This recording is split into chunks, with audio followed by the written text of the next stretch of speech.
Hello mga kaiklabo! Tara, gawa tayo ng cookies. At namimiss ko rin kasi gumawa ng cookies ngayon. At baka magustuhan mo rin tong recipe ko. Tara at panoorin mo na.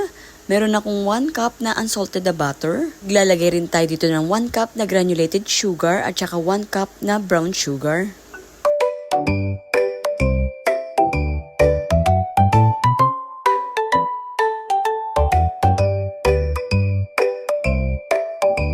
Maglagay rin tayo dito ng 1½ teaspoon na salt at saka ng 2 teaspoon na vanilla extra at maglalagay rin tayo dito ng 2 large eggs.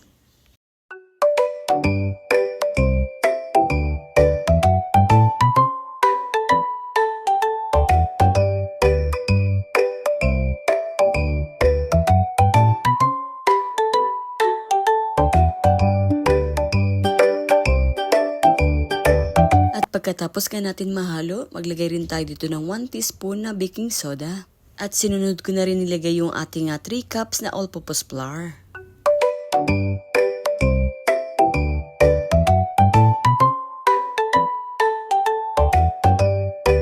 At maglalagay rin tayo dito ng 1/2 cup na white chocolate at saka 1/2 cup na dark chocolate. At nilagyan ko rin to ng 2 cups na cashew nuts. At pagkatapos natin mahalo to, ilalagay muna natin to sa chiller kahit mga at least 2 hours.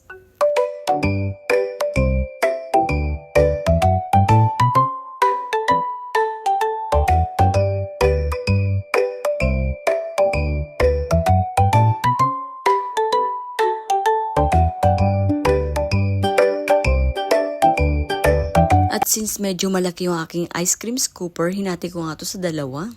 Tapos, ibibake lang natin to ng 15 to 20 minutes.